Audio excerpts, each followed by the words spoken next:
नमस्कार। स्वागत है आपका इंडिया गेट टीवी पर। मैं हूं अजय सेठिया। मित्रों, अपन को तो शुरू से ही लगता था कि सोनिया गांधी और प्रियंका गांधी भले ही चाहते हों, कांग्रेस प्रशांत किशोर के सामने घुटने नहीं टेकेगी। प्रशांत किशोर तो अपने आप को सर्वज्ञाता समझते हैं। उनको यह बात समझ क्यों नहीं आई थी? वह क्या सोचकर सोनिया गांधी के पास गए थे कि वह उन्हें कांग्रेस पार्टी लीज पर दे देंगी और कांग्रेस के सारे नेता उन्हें रिपोर्ट किया करेंगे।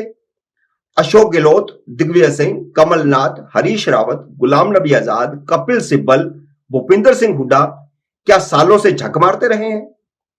वे सब अपनी जमीनी राजनीति छोड़कर पीके को रिपोर्ट किया करेंगे।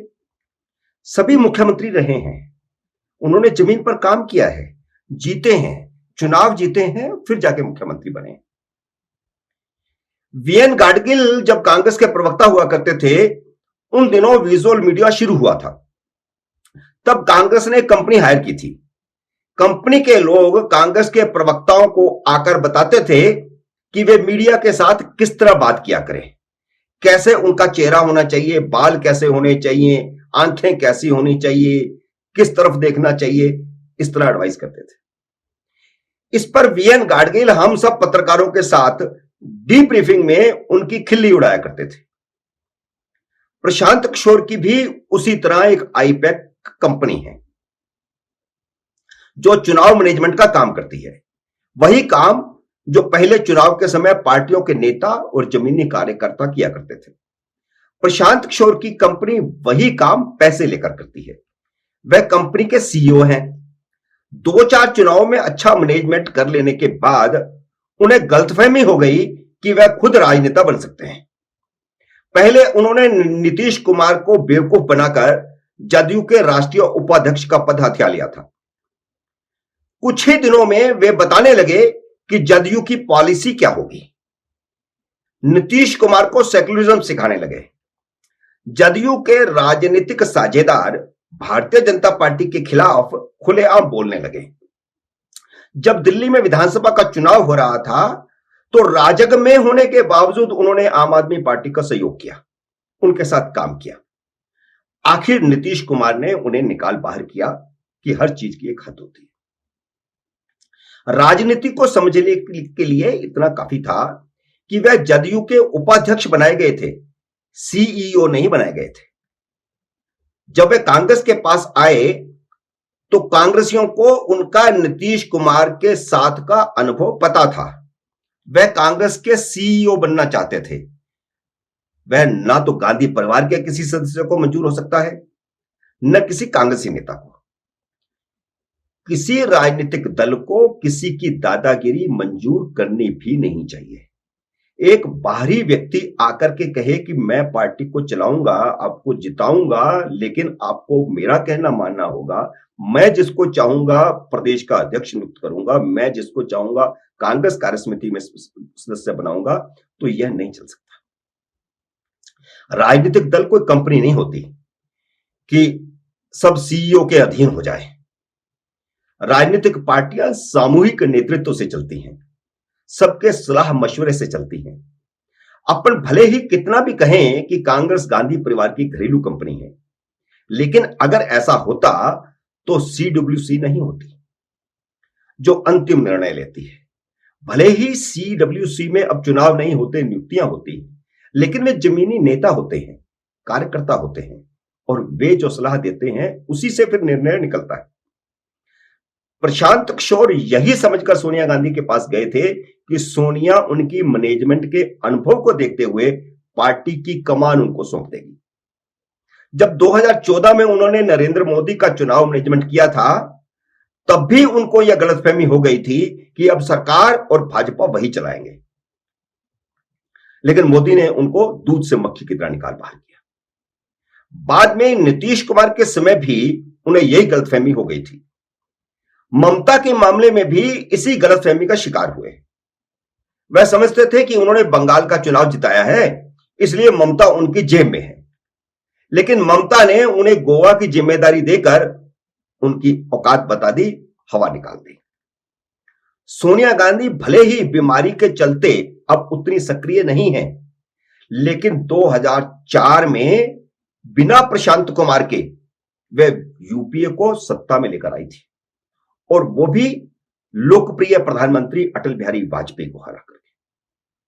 वह बिना पार्टी सहयोगियों से राय लिए कोई फैसला नहीं करती, और पंचों की राय यह थी कि प्रशांत किशोर को अगर कांग्रेस की चिंता है तो वह दूसरी पार्टियों के चुनाव मैनेजमेंट का धंधा बंद करके आए। यह नहीं हो सकता कि वह दूसरी पार्टियों के साथ चुनाव का धंधा करते रहें, मैनेजमेंट का धंधा करते रहें उनकी कंपनी, और वो आकर के कांग्रेस में शामिल हो जाए और नेता बन जाए। राजनीति में आना है तो दो दो तीन तीन नावों पर सवार नहीं हो सकते। राजनीतिक पार्टियां जिस तरह काम करती हैं उसी तरह करेंगी। आप 8 सदस्यीय एम्पावर कमेटी में शामिल हों, ये सोनिया गांधी ने उनको प्रस्ताव रखा। अपने सुझाव रखें, अच्छे होंगे तो मंजूर किए जाएंगे, लेकिन पार्टी न तो उन्हें बेची जाएगी, न गिरवी रखी जाएगी, न सीईओ बनाया जाएगा। कांग्रेस कोई ट्विटर नहीं है जो कोई इलॉन मस्क आकर के खरीद ले। लेकिन जब प्रशांत किशोर ने कांग्रेस की 8 सदस्यीय कमेटी का सदस्य बनने से इनकार कर दिया, जब इसकी सोनिया गांधी ने उनको पेशकश की थी, तो कांग्रेस ने भी उन्हें सम्मानजनक नमस्ते कह दी।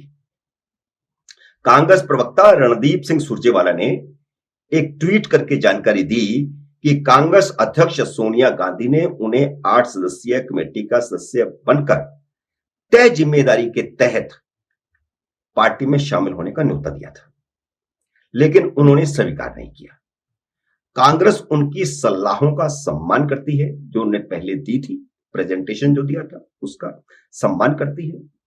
प्रशांत किशोर ने भी ट्वीट में यही जानकारी दी है, और उन्होंने कांग्रेस अध्यक्ष की पेशकश ठुकरा दी है, ऐसा अपने ट्वीट में कहा। प्रशांत किशोर शोले फिल्म के उस डायलॉग की तरह क्या यह सोचकर सोनिया गांधी के पास गए थे कि सरदार खुश होगा और उन्हें इनाम देगा? पार्टियां ऐसे नहीं करती। कांग्रेस में प्रशांत किशोर को शामिल करने को लेकर अंतर्विरोध पहले दिन से ही नजर आ रहा था। कांग्रेस महासचिव प्रियंका गांधी समेत कई नेता प्रशांत किशोर को कांग्रेस में लाए जाने के पक्ष में थे, लेकिन उनकी शर्तों पर नहीं। दिग्विजय सिंह और अशोक गहलोत समेत तमाम नेताओं ने इसको लेकर के अपनी आशंकाएं जाहिर की थी। सुनते हैं कि अशोक गहलोत ने तो भरी बैठक में प्रशांत किशोर से पूछ लिया था कि वह कांग्रेस के साथ कितने दिन रहेंगे। प्रशांत किशोर की कंपनी आईपैक का तेलंगाना राष्ट्र समिति के साथ हुआ ताजा करार उनकी आशंकाओं को सही साबित करता है। अब जब वह कांग्रेस से बातचीत कर रहे हैं, कांग्रेस में शामिल होने की बातचीत कर रहे हैं, उस समय उन्होंने टीआरएस से चुनाव का समझौता कर लिया, मैनेजमेंट का समझौता कर लिया। यही करार वार्ता टूटने की अहम वजह माना जा रहा है। हालांकि है नहीं, लेकिन यह भी एक कारण बना। जब कांग्रेस उनको पहले से कह रही है कि अपनी दुकानें बंद करो, और उसी समय वह कांग्रेस से बात भी कर रहे हैं और अपनी दुकान भी चला रहे हैं, और टीआरएस से समझौता किया, जबकि कांग्रेस उसकी प्रतिद्वंदी पार्टी है तेलंगाना में। तो कांग्रेस में शामिल होने के लिए सौदेबाजी कर रहे थे आप, तब भी आपने अपनी दुकान खोल रखी है, और आप कह रहे हैं कि आईपैक से अब मेरा कुछ लेना देना नहीं है। तो ऐसे नहीं चलेगा। आपने जो हैसियत हासिल की है वो आईपैक की मैनेजमेंट के नाते ही की है। अब दुकानदार के नाते दोनों में लेन देन पर सहमति होगी तो प्रशांत किशोर को गुजरात और हिमाचल चुनाव के प्रबंधन का ठेका दिया जा सकता है। पैसे लो, काम करो, नहीं तो दोनों की तरफ से राम राम। नहीं, मैंने गलत कहा है। दोनों सेकुलरिज्म के अलंबरदार हैं, दोनों की तरफ से खुदा हाफिज। मित्रों, उम्मीद है मेरा यह वीडियो आपको पसंद आया होगा। इसे लाइक करिए, शेयर कीजिए, और अगर आपने मेरे चैनल को सब्सक्राइब नहीं किया तो इसे सब्सक्राइब कीजिए, घंटी का बटन भी दबाइए ताकि जैसे ही मेरा नया वीडियो आए आपको सूचना आए। मेरे नई वीडियो का करिए इंतजार। तब तक नमस्कार।